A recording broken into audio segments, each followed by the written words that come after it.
મારું નામ મમતા છે અને મારા જીવનની શરૂઆત એક સુંદર સ્વપ્ન જેવી હતી। મારા પપ્પા ગામના નાના ખેડૂત હતા અને મારા લગ્ન દૂરના સંબંધના પરિવારમાં અમર સાથે થયા હતા, જે શહેરમાં સારી નોકરી કરતો હતો। લગ્ન પછી અમારી વચ્ચે ઘણો બધો પ્રેમ હતો અને જિંદગી ખુશખુશાલ ચાલી રહી હતી, પણ અમરનું અચાનક રોડ અકસ્માતમાં મૃત્યુ થઈ જતા મારી આખી દુનિયા ઉજ્જડ થઈ ગઈ। હું માત્ર 24 વર્ષની ઉંમરે વિધવા થઈ ગઈ। અમરના ઘરવાળાએ તેના મૃત્યુનો પૂરો આરોપ મારા પર મૂકી દીધો, જાણે મેં જ તેનો જીવ લીધો હોય। આપણા સમાજમાં વિધવા સ્ત્રીને બોજ કે દુર્ભાગ્યનું પ્રતીક માનવામાં આવે છે। મારા ભાઈ સંજયે મારા પર દયા કરીને મને પોતાના ઘરે જગ્યા આપી, પણ ત્યાં પણ તેની પત્ની મારી ભાભી સોનીની કડક જીભે મારું જીવન નર્ક બનાવી દીધું। તે દરેક વાતે તાણા મારતી અને મને પોતાના ભાઈ પર બોજ કહેતી।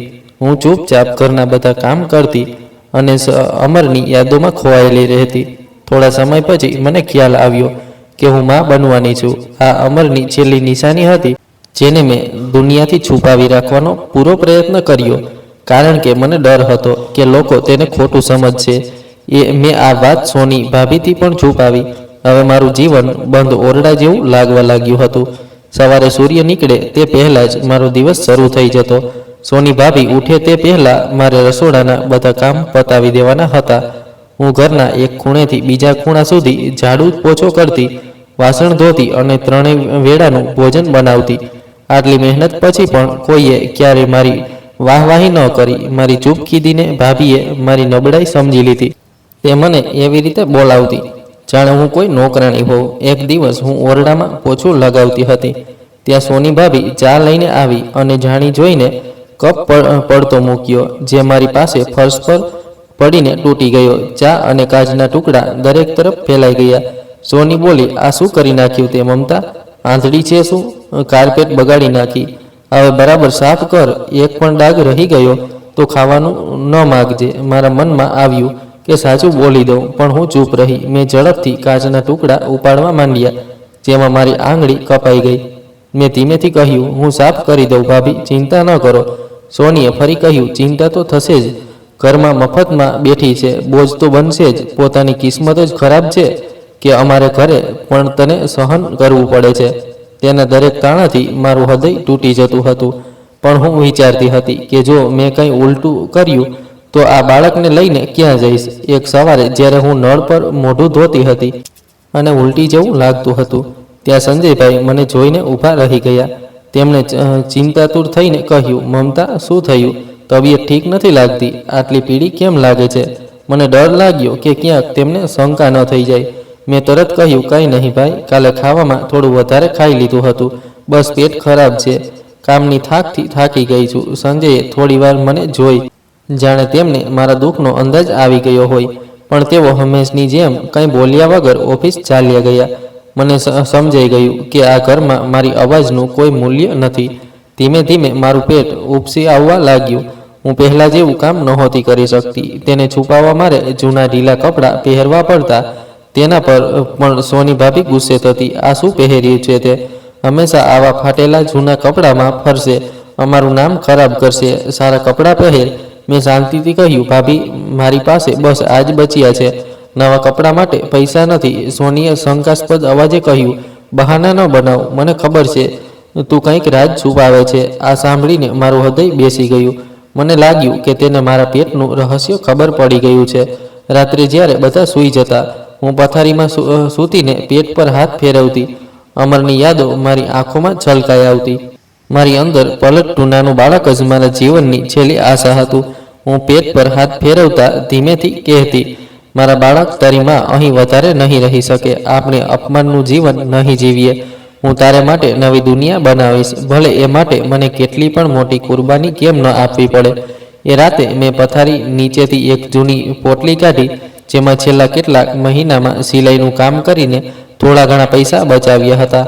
આ મારી પૂરી જમા પૂંજી હતી, માત્ર કેટલાક સો રૂપિયા। મેં ઝડપથી પોતાનો પથારો બાંધ્યો અને જરૂરી સામાન એક નાનકડી થેલીમાં મૂકી લીધો। મારા મગજમાં ફક્ત એક જ વાત ચાલતી હતી, અહીંથી નીકળી જવું। સોનીની વધુ બેઇજ્જતી સહેવા કરતાં મારે આ ઘર છોડી દેવું હતું। મેં ભગવાનનું નામ લઈને પોતાને મજબૂત કરી, એ જાણતી હોવા છતાં કે આગળનો રસ્તો નિશ્ચિત અને ખતરનાક છે। સવાર થાય તે પહેલાં મારે એવી જગ્યા શોધવાની હતી જ્યાં હું મારા બાળકને સુરક્ષિત અને ઇજ્જતવાળું જીવન આપી શકું. આ મારા જીવનનો સૌથી મોટો અને મુશ્કેલ નિર્ણય હતો. એક એવું પગલું જે મને હંમેશા માટે આ તૂટેલા સંબંધોથી દૂર લઈ જવાનું હતું. મેં ધીમેથી દરવાજાની કડી ખોલી અને અંધારામાં પગ મૂક્યો. હું વિધવા હતી. આપણા સમાજમાં વિધવાનું ફરી લગ્ન કરવાનું તો દૂર, એકલી જીવન જીવવું પણ લોકો સહન કરતા નથી. જ્યારે મને પેટમાં પલટતા બાળકની ખબર પડી ત્યારથી જ મને સમજાઈ ગયું હતું કે કેવો તોફાન આવવાનો છે. જ્યારે હું સંજયભાઈનું ઘર છોડીને અંધારી ગલીઓમાં નીકળી ત્યારે મારી પાસે કોઈ જગ્યા નહોતી જ્યાં હું જઈ શકું. એ રાતે દરેક પગલે ડર અને શરમ બંને મારો પીછો કરતા હતા. મારા સાસરિયાઓએ તો એટલું પણ કહી દીધું હતું કે મમતા હવે અશુભ છે, તેનો પડછાયો પણ અમારા ઘરને બરબાદ કરી દેશે. હવે આ શહેરમાં મારે માટે કોઈ સુરક્ષિત ઠેકાણું નહોતું. ચાલતા ચાલતા હું એક જૂના મંદિર આગળ ઊભી રહી, જ્યાં સ્ત્રીઓ માટે નાનકડી આશ્રય સ્થળ હતું. મેં એ રાત ત્યાં છુપાઈને કાઢી, પેટ પર હાથ મૂકીને મારા બાળકને દુનિયાની ખરાબ નજરોથી બચાવી હતી. બીજા દિવસે મારે ભાડાનો એક ઓરડો શોધવાનો હતો. મારી પાસે જે થોડાક પૈસા હતા તેનાથી સારા વિસ્તારમાં ઓરડો મળવો અશક્ય હતો. આખરે એક ખૂબ જ ગરીબ અને સાંકડી ગલીવાળા મહોલ્લામાં, જ્યાં લોકો કોઈની બાબતમાં વધુ દખલ નહોતા કરતા, મને એક વૃદ્ધ સ્ત્રી પાસે એક જૂનો ઓરડો મળી ગયો. તે વૃદ્ધ પ્રશ્નો નહોતી કરતી.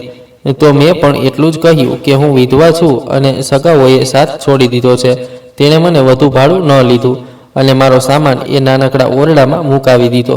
એ જ ડર, એકલતા અને તન્હાઈની વચ્ચે મારી મુલાકાત આ મહોલ્લાના એક યુવાન છોકરા અજીત સાથે થઈ. અજીતની નાનકડી સિલાઈની દુકાન હતી. તે ગરીબ વિસ્તારો અને એકલી સ્ત્રીઓની મુશ્કેલીઓ સારી રીતે સમજતો હતો. એક દિવસ હું કપડું સીવડાવવા તેની દુકાને ગઈ તો તેણે પહેલીવાર મારા ચહેરા પર છુપાયેલું દુઃખ અનુભવ્યું.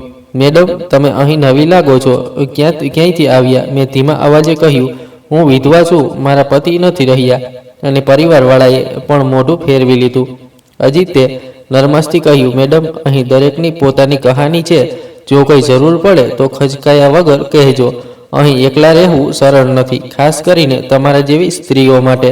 અજીત મારા પર દયા રાખવા લાગ્યો અને વારંવાર મદદ કરવા લાગ્યો. ક્યારેક આટો દાળ લાવી આપતો અને પૈસા લેવાની ના પાડી દેતો. એક દિવસ જ્યારે મારી પાસે બિલકુલ પૈસા નહોતા અને હું ભૂખી હતી ત્યારે તે પોતે જ મારા દરવાજે રાશનની થેલી લઈને આવ્યો. આ તમારે માટે છે. ભગવાન પર ભરોસો રાખો, બધું સારું થઈ જશે. મેં શરમથી કહ્યું, પણ મારી પાસે આપવા માટે કંઈ નથી. ફક્ત ભગવાન પાસે તમારા માટે દુઆ જ માંગી શકું છું. તે હંમેશા કહેતો, તમારી એકલી જિંદગી નથી ગુજારવાની. તેના નરમ અને મદદરૂપ સ્વભાવે મને સહારો આપ્યો. પણ મેં એ જ ભૂલ કરી અને અજીતની વાતો પર વિશ્વાસ કરવા લાગી. અજીતે કહ્યું કે તે મારી અને મારા બાળકની જવાબદારી ઉઠાવશે. મારી અંદરનો ડર અને એકલતા તેની મીઠી વાતોમાં ઓગળવા લાગ્યો. મારા બાળકનો બાપ કોણ છે? આ સવાલ દરેક પૂછતું હતું અને અજીતે એ જ ખાલી જગ્યા ભરવાનો પ્રયત્ન કર્યો. મમતા, તે મને હંમેશા ઇજ્જતથી જોયું છે અને હું પણ તારી ખૂબ કદર કરું છું. તારા પેટમાં પલતું બાળક નિર્દોષ છે. જો તું ઈચ્છે તો આપણે અહીંથી દૂર કોઈ નવી જગ્યાએ ચાલ્યા જઈએ, જ્યાં કોઈ આપણને ઓળખતું ન હોય. હું તને મારું નામ આપીશ, તારા બાળકને પણ. મેં ગભરાયેલી અવાજે કહ્યું. અજીત, લોકો શું કહેશે? શું તું મારો અતીત ભૂલી શકીશ? અજીતે કહ્યું, બીતેલો સમય ભૂલી જવામાં જ સમજદારી છે. જેમણે તને છોડી દીધી છે એમના માટે પોતાની આવનારી જિંદગી કેમ બગાડે છે? મને લાગ્યું કે કદાચ ભગવાનને તેને મારા માટે જ મોકલ્યો છે. કદાચ મારા અને મારા બાળક માટે આ જ રસ્તો સાચો હશે. એક દિવસે અમે નક્કી કરી લીધું કે આ સમાજની વાતો અને તાણાઓથી દૂર ભાગી જઈશું. હું ખૂબ ડરેલી હતી, પણ દિલમાં એક આશા હતી. એક રાતે જ્યારે આખો મહોલ્લો સૂઈ ગયો હતો, મેં મારો બધો સામાન એક નાનકડી કપડાની પોટલીમાં બાંધ્યો અને અજીતે કહેલા બસ સ્ટોપ પર પહોંચી ગઈ. ત્યાં તે એક જૂની જીપ લઈને ઊભો હતો. ઝડપથી બેસ મમતા, આપણે દૂર નીકળવાનું છે. હું ગાડીમાં બેઠી. અમે શહેરની સીમા પાર કરી દીધી. લગભગ 2 કલાક ચાલ્યા પછી ગાડી એકદમ સુનસાન, ઉજ્જડ અને ભયાનક જગ્યાએ ઊભી રહી. ચારે તરફ અંધારું હતું. દૂર દૂર સુધી કોઈ માણસ નહોતો. મેં ડરતા ડરતા કહ્યું, અજીત, આપણે ક્યાં આવી ગયા? અહીં તો કોઈ રહેતું પણ નથી. અજીતનો ચહેરો, જે પહેલાં નરમાશ, હમદર્દી અને પ્રેમથી ભરેલો હતો એકદમ બદલાઈ ગયો. હવે તેની આંખોમાં નરમાશ નહોતી, એની જગ્યાએ લાલચ અને બેરહમી હતી. મમતા, તું ખૂબ મૂર્ખ છે. શું તને લાગ્યું હતું કે હું તારી આખી જિંદગીનો બોજ ઉપાડવા આવ્યો છું? મેં તને નવું જીવન બતાવીને અહીં બોલાવી હતી, ફક્ત પોતાના મતલબ માટે. અજીતના આ બેરહમ શબ્દોએ મને તોડી નાખી. મને લાગ્યું કે મેં મારી છેલ્લી આશા અને ઇજ્જત બધું જ ગુમાવી દીધું. અજીતે મારો દુરુપયોગ કર્યો અને મને એક અજાણ્યા શહેરમાં છોડીને ભાગી ગયો. મારી પાસે જે થોડા ઘણા પૈસા હતા એ પણ છીનવી લીધા. હું રડતી રડતી પાછી ફરી રહી હતી. દુનિયા આંખ સામે ફરી રહી હતી અને દિલમાં ફક્ત દુઃખ હતું. આખી રાત ચાલ્યા પછી સવારે હું મારા ભાઈના દરવાજે પહોંચી. જિંદગીમાં પહેલીવાર મને લાગ્યું કે મેં કેટલી મોટી ભૂલ કરી છે. મેં દરવાજો ખટખટાવ્યો તો ભાભી સોનીએ મને જોઈને તાળા મારવા શરૂ કરી દીધા અને દરવાજો મારા મોઢા પર બંધ કરી દીધો. શરમ નથી આવતી તને આ મોઢું લઈને ફરી અહીં આવવાની? તારા ભાઈએ પનાહ આપી હતી અને તે શું કર્યું? અહીંથી નીકળી જા, મારું ઘર બગાડીશ નહીં. તે દરવાજો બંધ કરી ચૂકી હતી અને હું બહાર રસ્તા પર ઊભી હતી. પેટમાં પલતા બાળક સાથે હું સંપૂર્ણપણે તૂટી ગઈ હતી અને બેઘર હતી. ભાઈના દરવાજેથી ધક્કો મળ્યા પછી મને સમજાઈ ગયું કે આ દુનિયામાં મારું કોઈ ઠેકાણું બાકી નથી રહ્યું. સંજયભાઈના ઘરેથી નીકળ્યા પછી ફક્ત એક જ જગ્યા બચી હતી, એ નાનકડી કોઠી જે મેં અજીતને મળતા પહેલાં ભાડે લીધી હતી. હું એ જ જૂના તૂટેલા મહોલ્લામાં પાછી આવી ગઈ, જ્યાં તંગી અને જર્જર હતી, પણ મારે માટે એ કોઈ સુરક્ષિત આશ્રયથી ઓછી નહોતી, કારણ કે અહીં કોઈ મને તાણા નહોતું મારતું. આગલા કેટલાક મહિના મેં એકદમ એકલી ગુજાર્યા. મારી સાથે ફક્ત મારી તન્હાઈ અને મારી અંદર પલતું મારું બાળક હતું. મહોલ્લાના લોકો મને વિચિત્ર નજરે જોતા અને પાછળ વાતો બનાવતા. મેં બહાર નીકળવું ઓછું કરી દીધું અને પૂરી તાકાત નાના મોટા સિલાઈ કઢાઈના કામમાં લગાવી દીધી. રાતભર જાગીને સિલાઈ કરતી કે 2 વેળાની રોટલી અને કોઠીનું ભાડું નીકળી આવે. એક દિવસ મારી વૃદ્ધ મકાન માલકીણ રમા મોસી મારા દરવાજે આવી. તેમણે કદાચ મારી હાલત સમજી લીધી હતી. મમતા બેટા, તું એકલી રહે છે, બહારનું વાતાવરણ પણ ઠીક નથી, કંઈ જરૂર હોય તો કહેજે. મને લાગે છે તું ખૂબ નબળી પડી ગઈ છે. મેં તેમને હસીને કહ્યું, ના મોસી, બધું ઠીક છે, બસ થોડી થાક લાગે છે. મેં ક્યારેય ન કહ્યું કે મારા પેટમાં બાળક પલે છે. અહીં પણ હું ઢીલા કપડાં જ પહેરતી. રમા મોસીએ મારા હાથમાં એક જૂની રજાઈ પકડાવી અને કહ્યું, પોતાની કાળજી રાખજે બેટા. તેમની આટલી નાની સહાનુભૂતિથી મારી આંખો ભરાઈ આવી. 9 મહિનાનો સફર મેં એકલી પૂરો કર્યો. જ્યારે પ્રસવનો દુઃખ શરૂ થયો ત્યારે મેં પોતાને ઓરડામાં બંધ કરી લીધી. મને નહોતું ઈચ્છતું કે કોઈ મારી હાલત પર તમાશો બનાવે. અડધી રાતે કોઈ મદદ વગર ફક્ત ડર અને હિંમતના સહારે મેં મારા બાળકને જન્મ આપ્યો. મેં તેનું નામ રવિ રાખ્યું. તે મારું બધું હતું, તંદુરસ્ત, સુંદર અને નિર્દોષ. મેં તેને છાતીએ ચાંટીને કહ્યું, તારી માં હવે તને કોઈની આગળ ઝૂકવા નહીં દે. મેં વચન આપ્યું કે હું તેનું જીવન વધુ સારું બનાવીશ. હું વાસણ ધોવા, સિલાઈ કઢાઈ અને જે પણ નાનું કામ મળે તે કરી લેતી. સવારે વહેલી નીકળતી અને સાંજ પડે ત્યાં પાછી આવતી કે લોકોની ખરાબ નજરો અને તાણાઓથી બચી શકું. મારા માટે રવિ જ ખુશીનું એકમાત્ર કારણ હતું. હવે તે 4 વર્ષનો થઈ ચૂક્યો હતો. તેની હસવી મારી ઝૂંપડીમાં પ્રકાશ ભરી દેતી. એક રાતે હું એક ધનિક ઘરની મહિલાના કપડાં સીવીને મોડી પાછી આવી. જોઉં તો રવિ ચૂપચાપ પડ્યો છે અને તેનું માથું આગની જેમ તપી રહ્યું છે. મારું દિલ ડરથી બેસી ગયું. મારી પાસે એટલા પૈસા નહોતા કે કોઈ સારા ડૉક્ટરને બતાવી શકું. મહોલ્લામાં કોઈ વિશ્વાસપાત્ર ડૉક્ટર પણ નહોતું. મેં તેને છાતીએ ચોંટાડ્યો, થપથપાવ્યો, જડીબુટ્ટીઓ ખવડાવી અને આખી રાત તેના માથે ઠંડી પટ્ટીઓ રાખતી રહી, પણ તેનો તાવ વધતો જ ગયો. સવાર થતાં થતાં તેનો શ્વાસ ફૂલવા લાગ્યો અને ચહેરો વાદળી પડવા લાગ્યો. મને સમજાઈ ગયું કે આ ફક્ત તાવ નથી, એનાથી કંઈ વધુ ખતરનાક છે. ત્યારે મને ભાઈ સંજયની યાદ આવી. તેની પાસે ગાડી હતી અને શહેરના સારા ડૉક્ટરો સુધી પહોંચ પણ હતી. એક ક્ષણે મારા મગજમાં ફક્ત એક જ વાત હતી, રવિને જીવતો રાખવો. મેં બધી શરમ, અપમાન અને ડરને પાછળ છોડી દીધા. રવિને એક જૂની ચાદરમાં લપેટીને હું ભાઈના ઘર તરફ દોડી. મારા પગ ઝડપથી વધી રહ્યા હતા અને હું ભગવાન પાસે ફક્ત એક જ પ્રાર્થના કરતી હતી, મારા બાળકને બચાવી લો. મને ખબર નહોતી કે આ નિર્ણયની મને કેટલી કિંમત ચૂકવવી પડશે, પણ એક ક્ષણે મારે માટે સૌથી વધુ જરૂરી મારો રવિ હતો. છેલ્લી આશાની એક તૂટેલી દોર પકડીને હું ભાઈના દરવાજે પહોંચી. અને ત્યાં જ બેસી ગઈ. મારી આ ખોળામાં રવિનું ઠંડુ પડતું નાનું શરીર હતું. તાવની ગરમી તેની સાથે મારી અંદર પણ સમાઈ ગઈ હતી. મેં 3 વાર જોરથી દરવાજો ખટખટાવ્યો અને ચોથી વારે દરવાજો ખુલ્યો. સંજય ઘરેથી નીકળવાની તૈયારીમાં હતા. તેમના પર ડ્યુટીનો યુનિફોર્મ હતો અને હાથમાં બ્રીફકેસ. જેવા તેમણે મને અને રવિને આ હાલતમાં જોયા, તેઓ ચોંકી ગયા. તેમના ચહેરા પર ડર, ચિંતા અને શરમનો અજીબ મિશ્રણ હતું. મમતા તેમની નજરોથી બચવાનો પ્રયત્ન કરતા હું ધ્રુજતી અવાજે બોલી, ભાઈ સંજય, જુઓ ને, રવિને શું થયું છે? મારા પગ જવાબ આપવા લાગ્યા અને હું રડતી તેમના પગ પકડીને બેસી ગઈ. ભગવાનના વાસ્તે ભાઈ, મારા બાળકને હોસ્પિટલ લઈ ચાલો, નહીં તો એ મરી જશે. મારી પાસે 1 રૂપિયો પણ નથી. એ તો મારા માટે આ જિંદગીનો એકમાત્ર સહારો છે. એને બચાવી લો ભાઈ. મારો અવાજ સાંભળીને ભાભી સોની પણ દરવાજા પાછળથી બહાર આવી. તેણે મને અને રવિની હાલત જોઈ, પણ તેના ચહેરા પર જરાય નરમાશ નહોતી. તેની આંખોમાં ફક્ત ગુસ્સો અને નફરત હતી. સોનીએ સંજયને ધક્કો મારીને આગળ વધતા કહ્યું, આ સવારમાં શું તમાશો ગોઠવી રાખ્યો છે? આ મનહૂસ સ્ત્રીને અંદર કેમ આવવા દીધી? તેણે મને ઘૂરકાટ ભરીને એકદમ જોરનો ધક્કો માર્યો.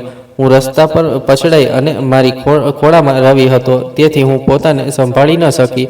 સોની વધુ ઊંચા અવાજે બોલી, જ્યારે પોતાના મર્દ સાથે ભાગી હતી ત્યારે ભાઈ યાદ નહોતો આવ્યો?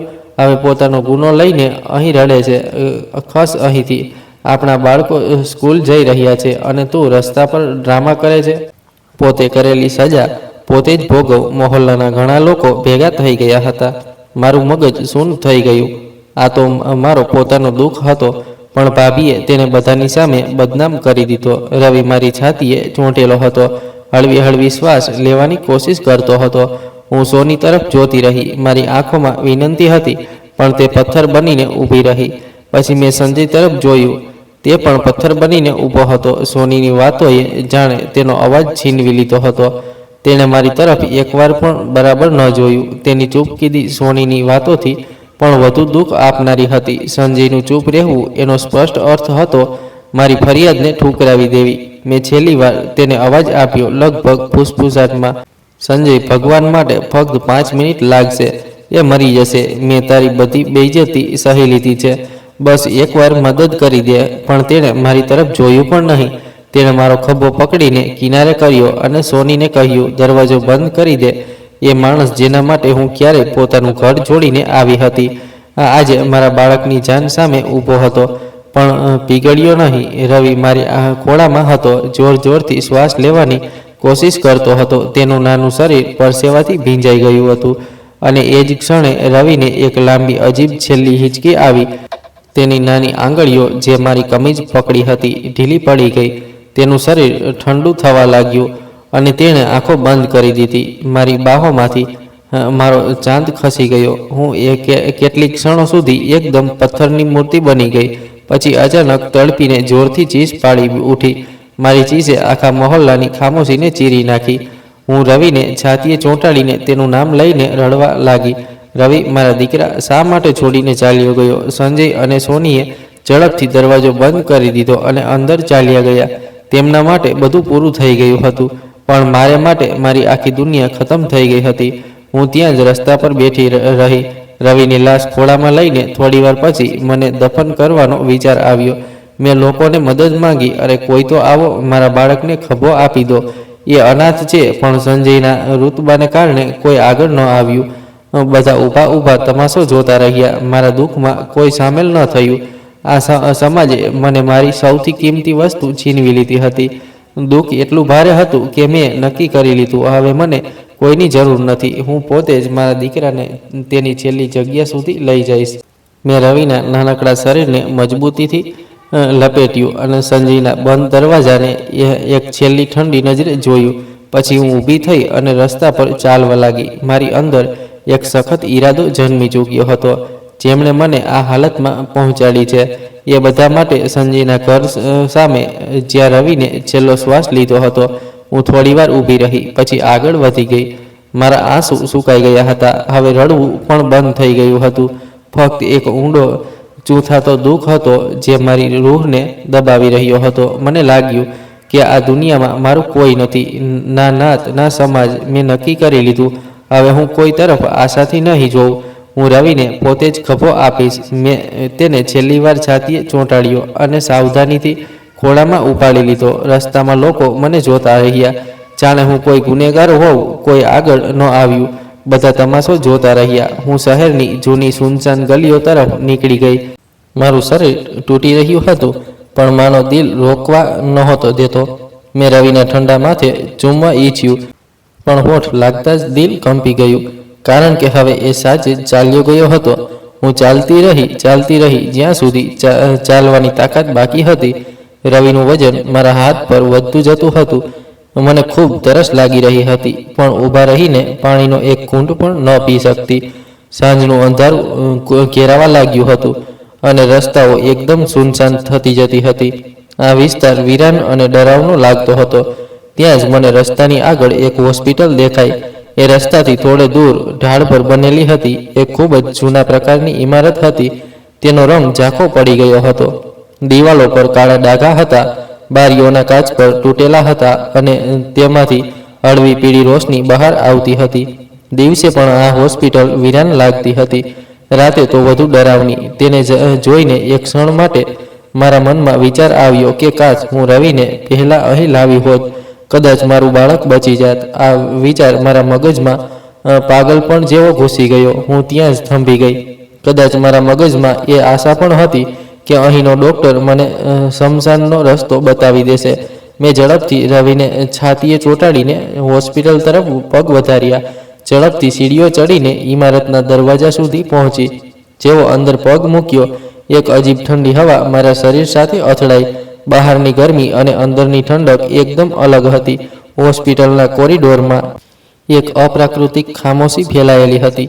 ના કોઈ દર્દીની કરાહ, ના નર્સોના પગલાંનો અવાજ, ના કોઈ મશીનની બીપ. ફક્ત ઊંડો સન્નાટો, જેનાથી દિલ ધ્રુજી રહ્યું હતું.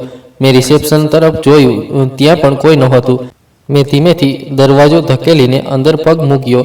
દરવાજાની ચરમરાહટ એ સન્નાટામાં કોઈ ચીસ જેવી ગૂંજી. હું રવિને ખોળામાં લઈને ચાલતી રહી, આશા રાખતી હતી કે કદાચ અહીં કોઈ મને શમશાનનો રસ્તો બતાવી દેશે. ફર્શ પર તૂટેલા ફૂટેલા જૂના ટાઇલ્સ હતા. દિવાલો પર ભીનાશના કાળા નિશાન. ખામોશી એટલી ઊંડી કે મારા પોતાના પગલાંનો અવાજ પણ ઓરડામાં ગૂંજતો લાગતો હતો. મેં હિંમત કરીને ઇમરજન્સી વોર્ડ તરફ પગ વધાર્યો, જ્યાંથી હળવી પીળી રોશની આવતી હતી. જેવો અંદર ગઈ ત્યાં ઘણા લોકો દેખાયા. નર્સો અને ડૉક્ટરો જે હલનચલનમાં હતા, પણ તેમનું કામ કરવાની રીત અજીબ હતી. તે ના એકબીજા સાથે વાત કરતા હતા, ના કોઈ દર્દી સાથે. ત્યાં રહેલી વસ્તુઓ પર ધૂળ જામેલી હતી, જાણે વર્ષોથી કોઈએ હાથ પણ ન અડાડ્યો હોય. પણ સૌથી ડરાવની વાત એ હતી કે બધાએ પોતાના ચહેરા સંપૂર્ણપણે કપડાં અને ચાદરોથી ઢાંકી રાખ્યા હતા. એ માસ્ક નહોતા, પૂરી ચાદરો હતી, જેથી એક પણ ભાગ દેખાતો નહોતો. ફક્ત તેમની આંખો એ અજીબ રીતે ચમકતી હતી. તેમનું ચાલવાનું પણ અસાધારણ હતું, એકદમ અવાજ વગર, જાણે જમીનને અડ્યા વગર હવામાં તરતા હોય. આ દ્રશ્ય જોઈને મારું દિલ જોરથી ધડકવા લાગ્યું. મેં ધ્રુજતા હાથે રવિનું શરીર તેમની તરફ વધાર્યું અને ટૂંટતા અવાજે બોલી, ડૉક્ટર સાહેબ, ભગવાન માટે મારા દીકરાને જુઓ. એ ખૂબ બીમાર છે. એનો શ્વાસ રોકાઈ રહ્યો છે. મારી વાત સાંભળીને એ બધા એક ક્ષણ માટે થંભી ગયા અને પોતાની ચમકતી આંખોથી મારી તરફ જોવા લાગ્યા. તેમના ચહેરા કે હાવભાવથી કોઈ લાગણી સમજાતી નહોતી. થોડીવાર પછી એક લાંબો, ખૂબ જ પાતળો ડૉક્ટર, જેનું આખું શરીર કાળી ચાદરથી ઢંકાયેલું હતું, મારી તરફ આવ્યો. તેણે રવિ પાસે ઝૂકીને તેને ધ્યાનથી જોયું અને કહ્યું, ઠીક છે તમારું બાળક. તેનો અવાજ એવો હતો જાણે કોઈ જૂનું ખાલી વાસણ વાગે, ખૂબ ખોખલો, ખૂબ અજીબ. મારું દિલ ધ્રુજી ગયું. હું રવિના બચવાની આશાએ હતી, પણ આ વાતાવરણ, આ સન્નાટો અને આ લોકોનો અજીબ વર્તન મને અંદર સુધી હલાવી રહ્યો હતો. મને લાગવા લાગ્યું કે હું કોઈ બીજી જ દુનિયામાં આવી ગઈ છું. જેવો ડૉક્ટરે કહ્યું, ઠીક છે તમારું બાળક, એક ક્ષણ માટે મારી અંદર આશા જાગી. લાગ્યું કે મારો રવિ બચી શકે છે. હું અંદરથી ભગવાનનો આભાર માનવા લાગી. આટલા દુઃખ, અપમાન અને લાચારી પછી પણ ભગવાને મારો સાથ આપ્યો એવું લાગ્યું. મેં ભગવાનનો આભાર માનવા માટે માથું ટેકાવ્યું અને મંત્ર બોલતા બોલતા તેમને યાદ કરીને આગળ ઝૂકી ગઈ. જેવો મેં ડોકું નીચું કર્યું, મારી આંખ પરથી જાણે પડદો હટી ગયો. મેં નીચે જોયું, તેમની પાસે પગ જ નહોતા, તે જમીનને અડતા નહોતા, એ બધા લગભગ 1 ઇંચ ઉપર હવામાં તરતા હતા. એ માણસો નહોતા, આ હોસ્પિટલ જીન્નો જેવી વસ્તીનો અડ્ડો હતો. હું એકદમ જડ થઈ ગઈ, મારા શરીરમાં સિરસિરી દોડી ગઈ, પણ હું ઝૂકેલી હાલતમાં જ રહી અને ધીમે ધીમે મનમાં ભગવાન પાસે રક્ષાની પ્રાર્થના કરવા લાગી. ત્યાં જ મને લાગ્યું કે એ જ લાંબો ડૉક્ટર મારી વધુ નજીક ઝૂકી રહ્યો હતો. તેની ચાદરની અંદરથી સળેલી દુર્ગંધવાળી હવાનો ઝોંકો મારા ચહેરા પર અથડાયો. મારી જાન જોખમમાં હતી એ સ્પષ્ટ દેખાતું હતું, પણ તે વખતે હું ઝૂકીને ભગવાનનું નામ લઈ રહી હતી અને મને પૂરો વિશ્વાસ હતો કે હું તેની શરણમાં છું. જ્યારે મેં ભગવાનનું નામ લઈને જમીન પર દંડવત કર્યું અને મને એ ભયાનક સત્યનો અહેસાસ થયો, ત્યારે મારા શરીરમાંથી જાણે બધી તાકાત નીકળી ગઈ. મારું શરીર જમીન સાથે ચોંટેલું હતું અને મારું હૃદય ડરથી ધડક ધડક થઈ રહ્યું હતું, પણ મારી નિયત એકદમ સાફ હતી. મેં પોતાના બધા દુઃખ દર્દ પછી ભગવાનની શરણ લીધી હતી. મને લાગ્યું કે એ લાંબો ડૉક્ટર જેવો દેખાતો અજીબ જીવ મારી બિલકુલ પાસે ઝૂકી ગયો છે અને તેની દુર્ગંધ અચાનક વધુ તીવ્ર થઈ ગઈ છે. મને લાગ્યું કે આ કદાચ મારી જિંદગીની છેલ્લી ક્ષણ હોય, પણ મારી આંખો બંધ હતી અને હું સતત ભગવાનનું નામ લઈ રહી હતી. મારી સાચી પ્રાર્થના અને મારા બાળક માટેની બેચેનીએ કોઈ અદૃશ્ય શક્તિને સ્પર્શી લીધી હતી. જેવો એ ડૉક્ટર જેવો જીવ મારી પાસે આ ઝૂકવા લાગ્યો, ત્યાં જ બીજો અવાજ સંભળાયો, ધીમો પણ અત્યંત શક્તિશાળી. એ અવાજ કોઈ ખૂબ શક્તિશાળી પણ દયાળુ જીવનો હતો. તેણે કહ્યું, રોકો, આ સ્ત્રી ભગવાનની શરણમાં છે, તેનું મન સાફ છે, તેની પ્રાર્થના સાચી છે, આપણે તેને નુકસાન પહોંચાડી ન શકીએ. તેના અવાજમાં એટલો દમ હતો કે ત્યાં ઊભેલા બધા ચહેરાઓમાં હલચલ મચી ગઈ અને બધા અચાનક થંભી ગયા. એ લાંબો ડૉક્ટર પણ પાછો હટી ગયો. મારો હાથ રવિના ઠંડા પડેલા શરીરને અડી રહ્યો હતો. હું ડરથી આંખો ખોલવાની હિંમત પણ નહોતી કરી શકતી, ફક્ત ભગવાનનું નામ લઈ રહી હતી. ત્યાં જ મને લાગ્યું કે રવિના શરીરમાં એકદમ હળવી ધડકન થઈ, એટલી હળવી કે લાગ્યું કદાચ મારા મગજનું ભ્રમજાળ હોય, પણ એ એક ધડકને મારી અંદર આશાની લહેર ભરી દીધી. મેં ડરતા ડરતા એક આંખ ખોલી તો જોયું કે ત્યાં ઊભેલા બધા અજીબ ચહેરા, નર્સો અને ડૉક્ટર જેવા જીવો મને દૂરથી જોઈ રહ્યા છે. તેમની ચમકતી આંખોમાં ડર અને આશ્ચર્ય હતું. તે એકબીજાને એવા ઈશારા કરી રહ્યા હતા જે માણસોની પહોંચમાં નહોતા. હું ધીમે ઉઠી અને રવિને છાતીએ ચોંટાડી લીધો. તેનું શરીર પહેલાં જેટલું ઠંડુ નહોતું. મારી સામે એ જ શક્તિશાળી જીવ ઊભો હતો જેણે હમણાં જ મને બચાવ્યો હતો. તે થોડે દૂર ઊભો રહીને પોતાના સાથીઓને કંઈક ઈશારા કરી રહ્યો હતો. પછી એ બધા હોસ્પિટલના ખૂણે ભેગા થઈ ગયા. તેમનું ચાલવું પણ માણસો જેવું નહોતું. પગ જમીનથી થોડા ઉપર. મારું હૃદય ડરથી કાંપી રહ્યું હતું, પણ રવિના શરીરમાં ફરીથી હળવી ગરમી આવી રહી હતી. મેં તેનો ચહેરો મારા ગાલ સાથે અડાડ્યો તો લાગ્યું કે તેના શ્વાસ ધીમે ધીમે સામાન્ય થઈ રહ્યા છે. ત્યાં એ દયાળુ જીવ મારી તરફ જોઈને બોલ્યો, એ સ્ત્રી, તારી પ્રાર્થનામાં ઘણી સચ્ચાઈ છે. તારા આંસુઓ અને તારા દીકરાની માસૂમીએ આપણને મજબૂર કરી દીધા કે આપણે મદદ કરીએ. તારો દીકરો નિર્દોષ છે. એને આટલી જલ્દી મરવાનું નહોતું, પણ દુનિયાની બેરુખીએ એને મૃત્યુના મુખ સુધી પહોંચાડી દીધો. મને સ્પષ્ટ લાગ્યું કે તેણે મારા દુઃખ, મારી મજબૂરીઓ અને મારા ભાઈએ મારા પર કરેલી બધી અપમાનને એક જ ક્ષણમાં જાણી લીધી હતી. તેણે કહ્યું, તારા દીકરાને ભગવાને પાછો આપ્યો છે. આપણી પાસે એને પાછું લોટાવવાનો અધિકાર છે, પણ ફરી કદી આ જગ્યાએ ન આવજે. અહીં કોઈના આંસુઓની કિંમત નથી. મારી આંખો ફાટી ગઈ જ્યારે રવિએ એક ઊંડો શ્વાસ લીધો. તેનું હૃદય ફરીથી બરાબર ધડકવા લાગ્યું. તેના ગાલ પર હળવી લાલીમાં પાછી આવી. મારું બાળક જીવતું હતું. મેં તેને કસીને છાતીએ ચોંટાડી લીધો. એ હજી પણ નબળાઈથી ઢીલો હતો, પણ જીવતો હતો. એ દયાળુ જીવે ફરી કહ્યું, યાદ રાખજે, તારી સાચી શ્રદ્ધા અને તારા બાળકની માસૂમીએ તને બચાવી છે. હવે અહીંથી તરત નીકળી જા.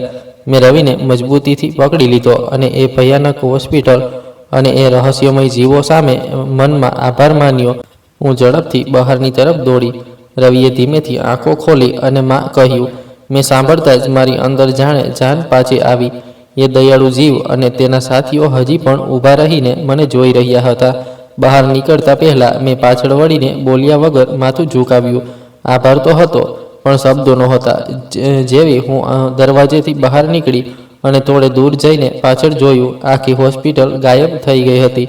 જ્યાં થોડી મિનિટ પહેલાં એક જૂની ઇમારતમાં પીળી રોશની ચાલુ હતી, ત્યાં હવે ફક્ત એક વિરાન તૂટેલું માળનું અને ચારે તરફ જંગલી ઝાખરા હતા. એક ક્ષણ માટે લાગ્યું કે હું પાગલ થઈ ગઈ છું, પણ રવિનું ગરમ શરીર મારી છાતીએ ચોંટેલું હતું. એ જ સત્ય હતું કે હું જીવતી હતી અને મારો દીકરો પણ. મને પૂરો વિશ્વાસ થઈ ગયો કે ભગવાને કોઈ અદૃશ્ય શક્તિ દ્વારા મારી મદદ કરી હતી. રવિ મારે માટે જાણે કોઈ ચમત્કાર બનીને પાછો આવ્યો હતો. હું તેને લઈને પોતાની ભાડાની નાનકડી કોઠીમાં પાછી આવી ગઈ. આ મારી જિંદગીની એક નવી શરૂઆત હતી. મેં પોતાના દીકરાને છાતીએ ચોંટાડીને મનમાં ઠાની લીધું કે હું એને દુનિયાનો સૌથી સારો માણસ બનાવીશ, જેથી કોઈ ક્યારેય એની મા પર આંગળી ન ચીંધી શકે. હવે હું કમજોર નહોતી રહી. મારી અંદર હિંમત અને વિશ્વાસની તાકાત ભરાઈ ગઈ હતી. એ દિવસ પછી જાણે મારી અંદર એક નવી રોશની આવી ગઈ હતી. ડર અને શરમ જાણે હંમેશ માટે ખતમ થઈ ગયા હતા.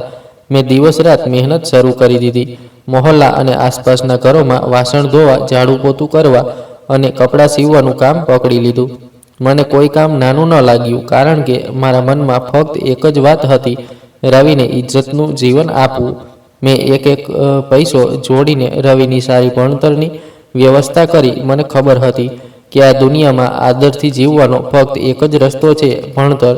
મેં રવિને ક્યારેય તેના જન્મની સાચી હકીકત ન કહી. એને ફક્ત એટલું જ કહ્યું કે તેના પિતા ખૂબ સારા માણસ હતા, જે એક અકસ્માતમાં ચાલ્યા ગયા. રવિ પણ સમજદાર હતો, મારી મહેનત જોતો હતો અને મન લગાવીને ભણતો હતો. એ અવારનવાર કહેતો, માં, હું ઘણું ભણીશ, મોટો માણસ બનીશ, જેથી તને કામ ન કરવું પડે. મેં એને હંમેશા ભગવાનનો આભાર માનવાનું શીખવ્યું. એને કહ્યું કે આપણે ગરીબ સાજા, પણ ભગવાનની કૃપા આપણી સાથે છે. મેં એને એ પણ કહ્યું કે સાચા મનથી મહેનત કરો, ઉપરવાળો પોતે રસ્તો બનાવી દે છે. એ રાત્રે મળેલી એ અજીબ મદદ મારા હૃદયમાં હંમેશા એક રાજ બનીને રહી. સમય વીતતો ગયો અને રવિની બુદ્ધિમત્તા બધાની સામે ચમકવા લાગી. એ એક શાનદાર બાળક હતો. શાળાના શિક્ષકો પણ એની ઘણી વખાણ કરતા. મેં એને ધાર્મિક જ્ઞાન તરફ પણ વાળ્યો. મારું સ્વપ્ન હતું કે રવિ ફક્ત દુનિયાદારીમાં જ નહીં, પોતાના મન અને આત્માને પણ મજબૂત બનાવે. એ સવારે મંદિરમાં બેસીને પાઠ કરતો અને દિવસે શાળાએ ભણતો. એની સાદગી અને વિનમ્રતાથી બધા ખુશ રહેતા. મેં પોતાની પૂરી કમાણી એના ભણતરમાં લગાવી દીધી. રાતે કપડાં સીવતી અને દિવસે કામ પર જતી, પણ રવિની પુસ્તકો, ફી કે યુનિફોર્મમાં કદી અછત ન આવવા દીધી. આખરે મહેનત રંગ લાવી અને રવિએ હાઈસ્કૂલમાં આખા જિલ્લામાં ટોપ કર્યું. તે પછી તેણે મેડિકલ ફિલ્ડ પસંદ કરી, કારણ કે નાનપણમાં તેણે મને અનેક રાતો દુઃખથી તડપતા જોઈ હતી. તેણે કહ્યું, માં, હું ડૉક્ટર બનીશ, જેથી ગરીબ લોકોનો ઉપચાર કરી શકું અને કોઈ માં પોતાના બાળકને બીમારીમાં ન ગુમાવે. તેની વાતે મારા મનને સ્પર્શી લીધું. મેં પોતાની બધી જમા પૂંજી લગાવીને તેને મોટા શહેરના મેડિકલ કોલેજમાં દાખલો અપાવ્યો. સમય જાણે ઉડી ગયો. મારી મહેનત અને રવિની લગનથી જાદુ થઈ ગયો. આજે મારો દીકરો રવિ ડૉક્ટર પણ છે અને ધાર્મિક માણસ પણ. તેણે ગ્રંથોનો ઊંડો અભ્યાસ કર્યો અને મેડિકલમાં પણ શાનદાર પ્રદર્શન કર્યું. તેણે હંમેશા મારી વાત યાદ રાખી કે ભણતર ફક્ત પૈસા કમાવા માટે નહીં, લોકોની સેવા અને આત્માને શાંતિ અપાવવા માટે હોય છે. હવે તે મોટા શહેરની એક પ્રખ્યાત હોસ્પિટલમાં કામ કરે છે. તેણે અલગ યુનિટ બનાવી છે જ્યાં ગરીબ લોકોનો મફત ઉપચાર થાય છે અને દર્દીઓને માનસિક શાંતિ પણ મળે છે. હોસ્પિટલમાં તેનો સફેદ કોટ અને ચહેરા પરની શાંતિ તેના આદરને વધારે ચડી દે છે. તેની શાલીનતા અને સાદગી તેના જ્ઞાનનો સંકેત લાગે છે. લોકો તેને ડૉક્ટર રવિ અને ક્યારેક ગુરુજી પણ કહે છે. આજે હું પોતાની નાનકડી કોઠીમાં રહેતી હોવા છતાં પોતાને દુનિયાનો સૌથી અમીર માણસ સમજું છું, કારણ કે મારો દીકરો મારે માટે બધું જ છે. એક દિવસ રવિએ મને એક મોટા સુંદર પાર્કમાં લઈ ગયો કે હું થોડી રાહત અનુભવું. અમે બેન્ચ પર બેઠા વાતો કરતા હતા કે મારી નજર એક ખૂબ જ ખરાબ હાલતવાળી સ્ત્રી પર પડી. પાર્કના ખૂણે ફાટેલા કપડામાં બેસીને ભીખ માંગતી હતી. તેનો ચહેરો દુઃખ અને પરેશાનીથી ભરેલો હતો. હું એકદમ સ્તબ્ધ થઈ ગઈ. એ કોઈ બીજી નહીં, મારી ભાભી સોની હતી. સમય તેમના ચહેરાને એટલો બદલી નાખ્યો હતો કે પહોંચમાં નહોતી આવતી, પણ મેં તેમની આંખોથી ઓળખી લીધી. મેં પણ પોતાનો દેખાવ એટલો બદલી નાખ્યો હતો કે તે મને ઓળખી ન શકી. મેં રવિને કહ્યું, બેટા, મને પાણી અને થોડું ખાવાનું જોઈએ. રવિ તરત જ દુકાનેથી પાણીની બોટલ અને બિસ્કિટ લઈ આવ્યો. હું સોની પાસે ગઈ, તેમને ખાવાનું આપ્યું અને પૂછ્યું, ભાભી, તમે અહીં કેવી રીતે આવી ગયા? તમારી આ હાલત કેવી થઈ? સોની રડતા રડતા પોતાની વાર્તા કહેવા લાગી. તેમણે કહ્યું કે જ્યારે તેમણે મને ઘરેથી કાઢી મૂકી હતી ત્યારે તેમનો ઘમંડ આસમાને હતો. તેમને વિશ્વાસ હતો કે તે અને તેમના બાળકો જ સંજયની સંપત્તિ અને નામના સાચા માલિક બનશે. પણ મમતા, મારો ઘમંડ જ મને ખાઈ ગયો. તું ગઈ તે પછી થોડા સમયમાં જ તારા ભાઈ સંજયના કારોબારમાં ખૂબ મોટું નુકસાન થયું. ખોટા લોકો પર ભરોસો કર્યો અને બધા પૈસા ડૂબી ગયા. એ કરજમાં દબાઈ ગયો. લોકોએ કહ્યું કે સંજયનો પૂરો દબદબો ખતમ થઈ ગયો અને ઘરની હાલત પણ ખરાબ થતી ગઈ.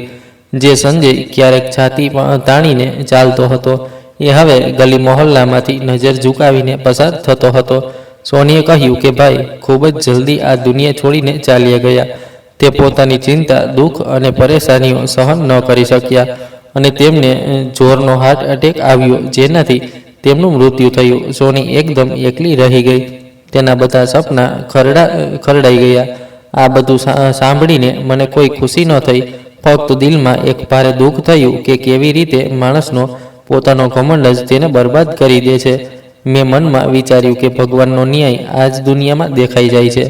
સોની રડતી રડતી કહેતી હતી કે તેના દીકરાઓ જેના કારણે તેણે મને અને મારા બાળકને આટલો અપમાનિત કર્યો હતો એ પણ બરબાદ થઈ ગયા. સંજયનો સખત સ્વભાવ અને પૈસા દોલતનો ઘમંડ એ જ તે બાળકોની જિંદગી બગાડી ગયો. બાપના ગયા પછી તેમનું કોઈ સહારો ન રહ્યો. બંને દીકરાઓ નશામાં પડી ગયા. ઘરનો બધો સામાન વેચી નાખ્યો. એક દીકરીની લગ્નનો સામાન પણ ઉઠાવી લીધો. આજે તે ચોરી ચકારી અને બીજા ખોટા ધંધામાં લાગેલા છે.